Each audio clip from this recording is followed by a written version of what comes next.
నమస్కారం ప్రజలారా. అయితే ఈరోజు ముచ్చటేందంటే, ఇక నరేంద్ర మోడీ, కాంగ్రెస్ పార్టీ ఒకటేనని తెలంగాణ దినపత్రిక అయితే రాయడం జరిగింది. దాని మీద కూడా ఒకసారి పూర్తిగా విశ్లేషించడానికైతే ప్రయత్నం చేద్దాం. చీకటి దోస్తుల భాగోతం. రాష్ట్రంలో మోడీ, రేవంత్ ఒక్కటేనా? మేడిగడ్డ రిపోర్ట్ నుంచి నేడు కవిత అరెస్టు వరకు అన్నీ రేవంత్కు అనుకూలంగా మోడీ నిర్ణయాలు. ఎన్నికల ముందు ఆగమేఘాల మీద ఎన్డీఎస్ఏ రిపోర్ట్. ప్రచారంలో కేసీఆర్ తనను కలిశారంటూ హైదరాబాద్కు వచ్చి మరి ఆరోపణలు చేసిన మోడీ, మైనారిటీలను దూరం చేసేందుకు బీజేపీ బీఆర్ఎస్ ఒక్కటే అని విధంగా ప్రధాని ప్రచారం. అసెంబ్లీ ఎన్నికల్లో కాంగ్రెస్కు డైవర్ట్ అయిన ఓట్లు. కాంగ్రెస్ సర్కారు కూలుతుందని బీజేపీ ప్రకటనలో. అయినా ఒక్క మాట అనని ముఖ్యమంత్రి రేవంత్ రెడ్డి. మోడీ వచ్చినప్పుడు ఆయనకు సపర్యలు చేసిన సీఎం. ఎన్నికల తర్వాత రేవంత్ బీజేపీలో చేరుతాడా? తెలంగాణ రాష్ట్ర రాజకీయాల్లో ఆసక్తికర చర్చలు. ముచ్చట ఏందంటే ఈడ బీఆర్ఎస్ పార్టీ, బీజేపీ పార్టీ ఒకటేనని, వాళ్ళిద్దరు కలిసి మైనారిటీ వాళ్ళకు మోసం చేస్తారేమోననేటువంటి ఆరోపణలు వచ్చినప్పటికీ ఈరోజు ముచ్చట చూసుకుంటే ఇక సీఎం రేవంత్ రెడ్డి గారు, అదేవిధంగా ప్రధాని మోడీ గారు ఇద్దరు కలిసి కవిత మీద ఈడీ రైడ్స్ జరిపించి అరెస్ట్ చేయించారు. ఈ విధంగా బీఆర్ఎస్ వాళ్ళకి ఎటువంటి ఆరోపణలు అంటే, రేవంత్ రెడ్డి మొదలు పెట్టేశాడు.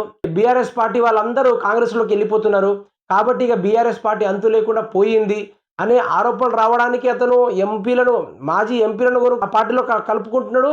మాజీ ఎమ్మెల్యేలు కూడా ప్రజెంట్ నడుస్తున్న ఎమ్మెల్యేలు కూడా ఆ పార్టీలోకి కండువాలు మార్పించేలా చేశాడు రేవంత్ రెడ్డి. ఇక తెలంగాణ సమాజ ప్రజల్లో భావన ఎటువంటి మొదలైందంటే, ఇక బీఆర్ఎస్ పార్టీ పని అయిపోయింది అన్నట్టుగా ఈ విధమైన ప్రచారాలు నడుస్తున్నాయి. కానీ ఇక్కడ అస్సలు భాగోతం చూసుకుంటే మాత్రము తెలంగాణలో కాంగ్రెస్ పార్టీకిను ప్లస్ బీజేపీ పార్టీకి రెండు పొత్తే వరాలు ఉన్నాయి కాబట్టి రేవంత్ రెడ్డి, నరేంద్ర మోడీ ఆడిస్తున్నట్టు ఇక్కడ రేవంత్ రెడ్డి ఆడుతున్నాడు. అదేవిధంగా ఇక కవిత మీద ఈడీ రైట్స్ జరిపించిండు. ఇది ముచ్చట కాంగ్రెస్ వైపు ఉంది.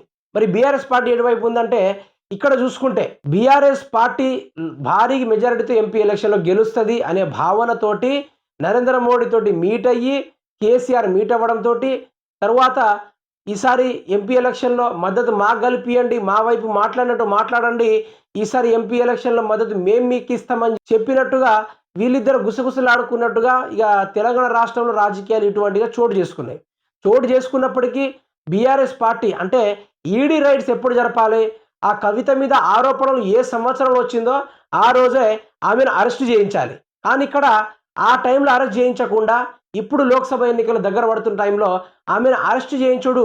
ఇక దీని వెనకాల భాగవతం ఎట్లా ఉందంటే, బీఆర్ఎస్ పార్టీ వాళ్ళని అరెస్ట్ చేస్తున్నారు, వీళ్ళు న్యాయం వైపు నడుస్తున్నారు కాబట్టి వీళ్ళని అరెస్ట్ చేస్తున్నారు కాబట్టి ఈరోజు మనం అందరం బీఆర్ఎస్ పార్టీతో నిలబడాలి, కేసీఆర్ని మళ్ళీ గద్దెక్కించాలి అనే ఆలోచన రావడానికి నరేంద్ర మోడీ, కేసీఆర్ ఇద్దరు కలిసి కవితను అరెస్ట్ చేయించుళ్ళు, ఉత్తుగానే అట్లా చేయించుళ్ళు అన్నట్టుగా ఇటువంటి ఆరోపణలు వస్తున్నాయి.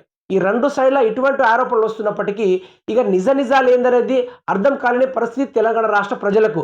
ఈయన నేను జరపలేదు, కేసీఆర్ జరిపిండు, మరి బిడ్డ అరెస్ట్ అయితే కేసీఆర్ ప్రెస్ మీట్ అన్నా పెట్టాలా, లేకుంటే ఆ ఈడీ రైట్స్ వాళ్ళని కాస్తైనా నిలదీయాలంటూ రేవంత్ రెడ్డి అంటాడు.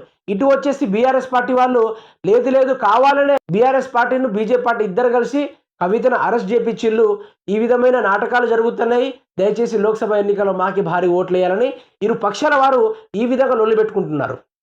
ఈ పరంగా న్యాయంగా చూసుకుంటే మాత్రము ఇక్కడ ఏం జరిగింది అంటే, బీఆర్ఎస్ పార్టీ వాళ్ళే ఈ విధమైన బూటకమైన మాటలు కల్పించారనే భావన తెలంగాణ రాష్ట్ర ప్రజల్లో మొదలవుతుంది.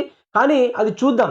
ఒకవేళ లిక్కర్ కేసులో గనక ఈడీ రైట్స్లో ఆమె పూర్తి స్థాయిలో ఆమె పైన బరాబర్ చర్యలు తీసుకుంటే మాత్రము ఆమె సంవత్సరమా 2 సంవత్సరాల లేదా 6 నెలల జైలు శిక్ష అనుభవించాలి. చూద్దాం అది ఏం జరుగుతుందో, అది తెలియని పరిస్థితి. చూద్దాం, తెలుసుకునే ప్రయత్నం చేద్దాం.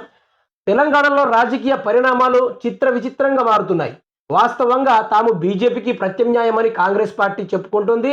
కానీ రాష్ట్రంలో మాత్రం కాంగ్రెస్ పార్టీ ముఖ్యమంత్రిగా ఉన్న వ్యక్తి, ఢిల్లీలో ఉన్న ప్రధానమంత్రి నరేంద్ర మోడీ పరస్పరం సహకరించుకుంటున్నారనే మాట వినిపిస్తుంది. అసెంబ్లీ ఎన్నికల ప్రక్రియ మొదలైనప్పటి నుండి నేటి వరకు పలు సందర్భాల్లో ఇది బయటపడింది. ఇవి ఫెవికల్ బంధం కంటే బలమైనదనే మాట కూడా ప్రచారంలో ఉంది. ఇక నేను ఇక్కడ చెప్పబోయింది ఏంటంటే, రేవంత్ రెడ్డి, నరేంద్ర మోడీ ఇద్దరు ఏం ప్లాన్లు వేసుకున్నారంటే, తెలంగాణ రాష్ట్రంలో బీఆర్ఎస్ పార్టీ అస్సలే ఉండద్దు, దాడి జాడా బిట్ట లేకుండా ఉండద్దని ఏ రోజైతే నరేంద్ర మోడీ రేవంత్ రెడ్డికి చెప్పారో అదే మాటలను అవలంబించినట్టుంది. ఇక్కడ వ్యవహారం అంతా చూసుకుంటే ప్రతి ఒక్క ఎమ్మెల్యేలే కానీ ఎంపీలే కానీ కాంగ్రెస్ పార్టీలోకి పోయి జెండాలు కప్పుకుంటున్నారంటే ఇక తెలంగాణ రాష్ట్ర సమాజానికి ఇది ఒక్కటే అర్థం కావాలి, బీఆర్ఎస్ పార్టీని ఓడగొట్టడానికి గట్టిగా పన్నాగ బన్నుకున్నారు బీజేపీ పార్టీ వాళ్ళు ప్లస్ కాంగ్రెస్ పార్టీ వాళ్ళు. ఇది ఈ విధమైన ఆరోపణలు ఉన్నాయి. ప్లస్ తెలంగాణ రాష్ట్ర ప్రజల్ని ఆగం చేస్తున్నారు కానీ ఇక్కడ క్లారిటీ అనేది ఇవ్వడం లేదు. క్లారిటీ అనేది మనకు కూడా తెలియడం లేదు. ఇక్కడ తెలియాల్సింది ఏం లేదబ్బా, ఇక్కడ ప్రజలను తప్పుదోవ పట్టించడానికి ఇరువైపుల సమాధానం ఉన్నట్టు ఇరువైపుల తప్పులున్నట్టు కల్పించి మాట మార్చేలా పత్రికలు అయితే రాస్తున్నారు. దయచేసి తెలంగాణ ప్రజలారా, ఇక బీఆర్ఎస్ పార్టీని నేలమట్టం చేద్దామని కాంగ్రెస్ వాళ్ళు, లేదు 3 నెలల్లో వచ్చిన ప్రభుత్వాన్ని కూల్చేద్దామని బీఆర్ఎస్ పార్టీ వాళ్ళు ఇటువైన కుట్రలు చేస్తున్నారు. నా పరంగా చెప్పుకుంటే తెలంగాణ రాష్ట్ర ప్రజలకు కాంగ్రెస్ పార్టీ అధికారంలోకి వచ్చినప్పటి నుంచి చాలా అవకతవకలు ఇబ్బందులు చాలా జరిగినప్పటికీ ఇక ఆరోపణ పరంగా చూసుకుంటే కాంగ్రెస్ పార్టీ కొన్ని సంవత్సరాల దాకా ఉంటే అసలు ఏం చేస్తుందో చూద్దాం అనే ఆలోచనలు అయితే ఉన్నారు. సరే, ఈ ప్రజలకే వదిలేస్తున్న వారి ఇష్టానుసారంగా ఇక రేవంత్ రెడ్డి పాలన నచ్చితే రేవంత్ రెడ్డికి ఓటేయండి, బీఆర్ఎస్ పాలన నచ్చితే బీఆర్ఎస్ పార్టీ వాళ్ళకి ఓటేయండి, లేకుంటే బీఎస్పీ పార్టీకైనా ఓటేయండి, లేకుంటే బీజేపీ పార్టీకైనా ఓటేయండి. కానీ దయచేసి ప్రజలారా ఓటు హక్కును సద్వినియోగం చేసుకోవాల్సిందిగా కోరుతున్నాను.